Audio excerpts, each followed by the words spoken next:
El último día de Hitler. Culturizando presenta Crónicas de Ares con Carlos Domínguez. 30 de abril de 1945. La inminente caída del Tercer Reich a manos del avance soviético y aliado a Berlín era por todos asumida en el alto mando del gobierno de Adolfo Hitler.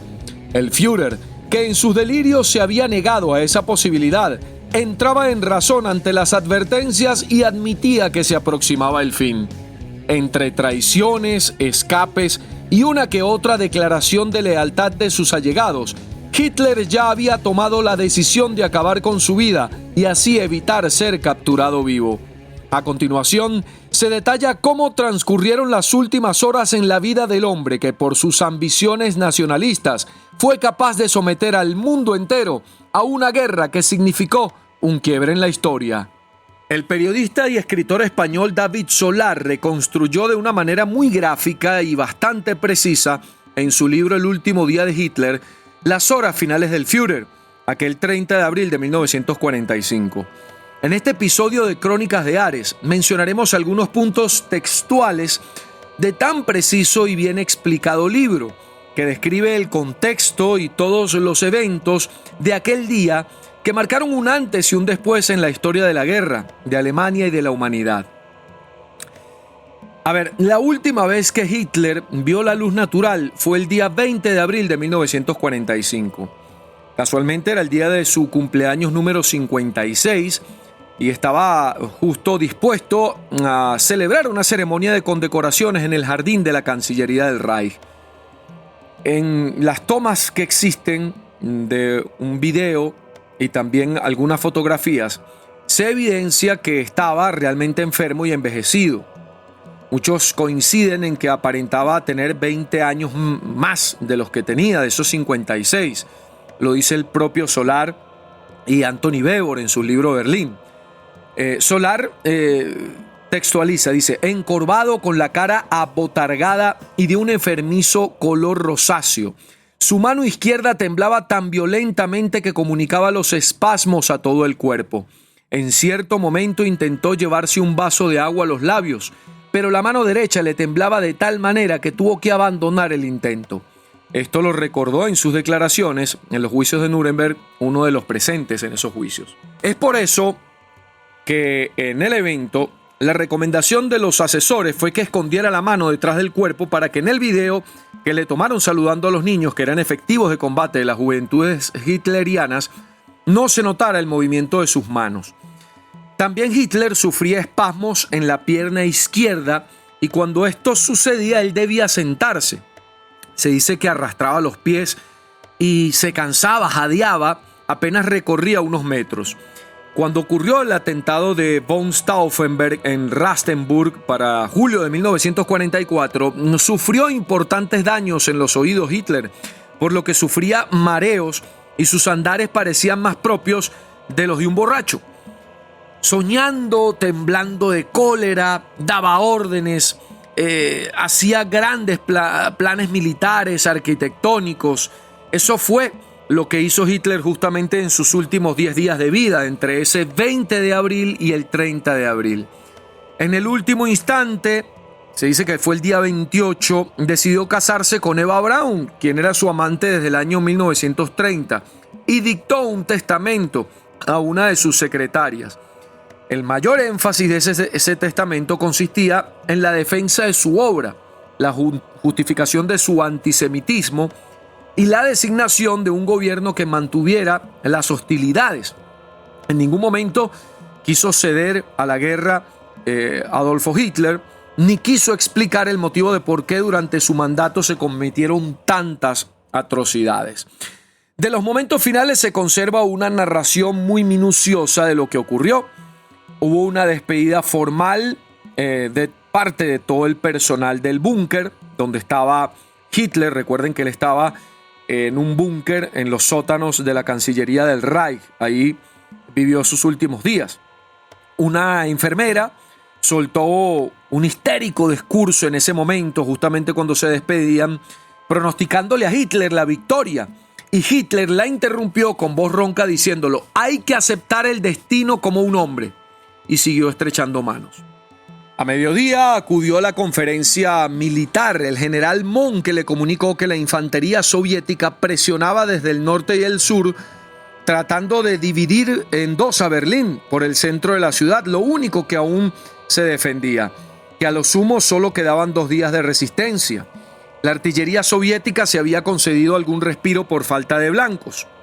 La inundación de los túneles del metro había frenado a los soviéticos durante unas horas, pero a costa de la vida de millares de berlineses que estaban refugiados justamente en los andenes del metro. Tras el resumen de la situación ofrecido por el general Monke, Hitler se quedó a solas con 2 de sus, aliados o miembros del alto mando, la alta esfera política del Reich, como Goebbels y Bormann, y a ellos les comunicó que se iba a suicidar aquella tarde. Luego llamó al coronel Otto Günsche, su asistente personal y edecán. Le ordenó que 1 hora más tarde, a las 3 en punto, se hallase ante la puerta de su despacho. Él y su esposa se iban a quitar la vida. Cuando esto hubiera ocurrido, el coronel se cercioraría de que estarían muertos y, en caso de duda, los remataría con un disparo de pistola en la cabeza.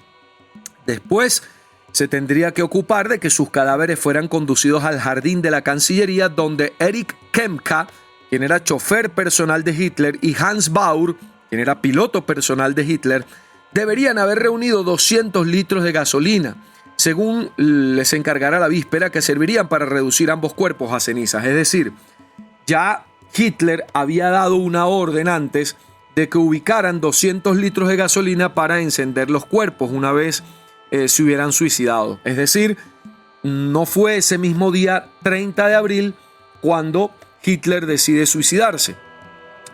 Deberá usted comprobar que los preparativos han sido hechos de manera satisfactoria y de que todo ocurra según le he ordenado. No quiero que mi cuerpo se exponga en un circo o en un museo de cera o algo por el estilo. Ordeno también que el búnker permanezca como está, pues deseo que los rusos sepan que he estado aquí hasta el último momento, le dijo Hitler al coronel Otto Günsche, recordamos, su asistente personal y edecán de Hitler. Y es que lo que más le preocupaba a Hitler es que los rusos lo capturaran vivo. Ya conocía las noticias de la ejecución de Benito Mussolini a manos de guerrilleros y de cómo habían colgado su cuerpo y el de su amante Clara Petacchi boca abajo en Milán. Estaba dispuesto a que incineraran su cadáver, evitando así que quedara expuesto y exhibido en Moscú. Luego le visitó Magda Goebbels, mujer de Joseph Goebbels, recordamos, ministro para la Ilustración Pública y la Propaganda, uno de los más fieles y cercanos políticos del gobierno de Hitler. Magda mostraba en su rostro las huellas del sufrimiento, no solo porque su marido y ella también habían resuelto suicidarse, matando previamente a sus 6 hijos. Magda de rodillas le imploró que no les abandonara a Hitler, y este le explicó que si él no desaparecía, el almirante Karl Dönitz, quien había sido designado por Hitler como su sucesor, no iba a poder negociar el armisticio que salvara su obra y salvara a Alemania. Era lo que decía Hitler. Magda se retiró mientras escuchaba el bullicio de sus hijos en las mínimas habitaciones de la primera planta. Sus hijos casualmente habían jugado el día anterior con Blondie, la perra pastor alemán de Hitler, y sus 4 cachorros, justo horas antes de que por instrucción del mismo Führer fueran sacrificadas tanto Blondie como sus crías. Hacia las 2:30 de la tarde de ese día 30 de abril, Hitler decidió comer. Eva Hitler, ahora ya casada, ya no es Eva Braun, ahora es Eva Hitler, pálida pero elegante, vestida de azul con lunares blancos, medias de color humo, zapatos italianos marrones, un reloj de platino con brillantes y una pulsera de oro con una piedra verde, le acompañó hasta el comedor. Él vestía un pantalón negro con calcetines y zapatos también a juego, y la nota de color la ponía su chaqueta militar, que era de un gris verdoso. Eva le dejó ante la puerta del comedor y prefirió volver a sus habitaciones, pues había dicho que no tenía apetito. En aquel almuerzo postrero acompañaron al Führer las 2 secretarias que habían permanecido en el búnker, Traul Junge y Gerda Christian, y también comió la cocinera y dietista vegetariana del Führer, Fraulein Manziali. Fue un almuerzo muy parco, muy rápido, muy silencioso. Comieron espaguetis con salsa en unos pocos minutos y ninguna de las supervivientes recordaba que se hubiera dicho allí alguna palabra. Terminado el almuerzo, Hitler regresó a su habitación, pero en el pasillo se encontró con una nueva despedida. Sus colaboradores más íntimos le dieron entonces el último adiós. Goebbels, Bormann, los generales Krebs y Burgdorf. Él los saludó estrechándoles la mano, pero con cierta distancia. Luego se retiró a su habitación con Eva. Cuando todos estaban esperando el estampido de un disparo, oyeron voces ahogadas, gritos en el pasillo. Era otra vez Magda Goebbels, quien realizaba un último intento desesperado de salvar su mundo, de salvar sobre todo a sus hijos, y forcejeaba con el gigantesco Gönczi. Recuerden, Gönczi era el edecán de Hitler, que medía justo 2 metros exactos. Ella forcejeaba con él para entrar al despacho de Hitler. Pues no logró vencer la oposición del gigante edecán de Hitler, pero consiguió que transmitiera al Führer, quien se encontraba a un lado de la puerta de la habitación de Hitler junto con otros 2 oficiales de la SS. Estaba ahí parado este señor, justamente el edecán Gönczi de Hitler, estaba parado ahí con otros 2 agentes, 2 oficiales de la SS. Le pidió a Magda Goebbels un recado: dígale a Hitler que hay muchas esperanzas, que es una locura suicidarse y que me permita entrar para convencerle.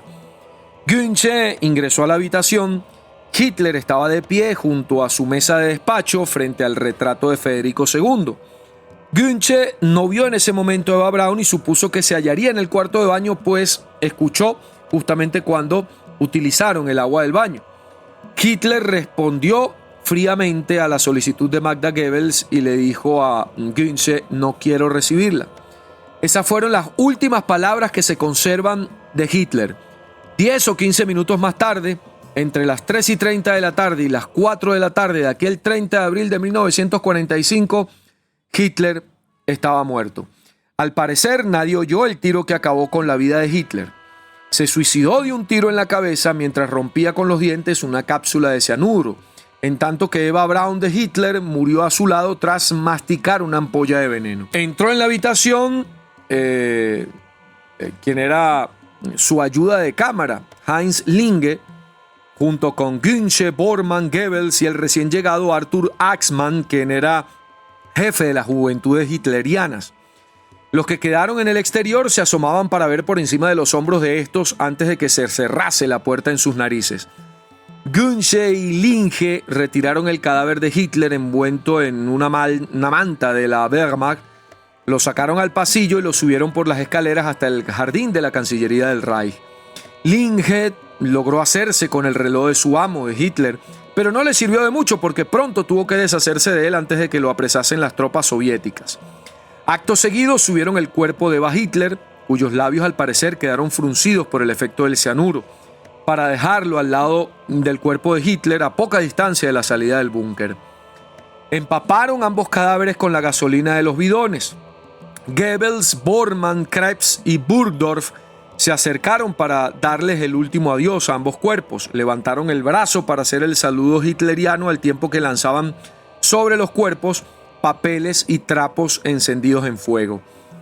A las 9:30 horas ya del día siguiente, 9:30 horas de la noche, 9 o sería 21:30 horas del día 1 de mayo de 1945, un día después del suicidio de Hitler y de Eva Braun, la radio de Hamburgo informó que en breve haría un anuncio grave e importante para el pueblo alemán, tras lo cual comenzó a transmitir música solemne de Richard Wagner, el compositor preferido del líder nazi Adolfo Hitler, seguido de un fragmento de la séptima sinfonía de Anton Bruckner.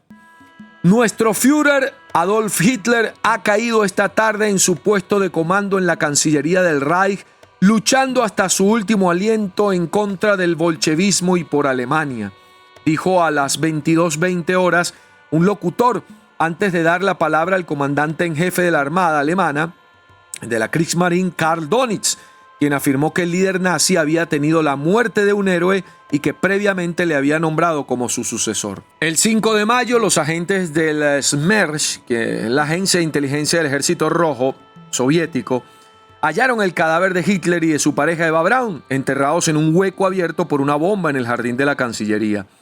Los cuerpos habían sido rociados con gasolina y estaban parcialmente quemados. El de Hitler era difícil de reconocer, por lo que una vez en la morgue le removieron la mandíbula para intentar identificarlo a partir de la dentadura. Esto pudo hacerse pocos días después, cuando los soviéticos ubicaron a Kat Hausermann, quien era asistente del dentista del Führer, quien le facilitó su historial médico y los datos requeridos con los que confirmaron que en efecto se trataba de Adolf Hitler.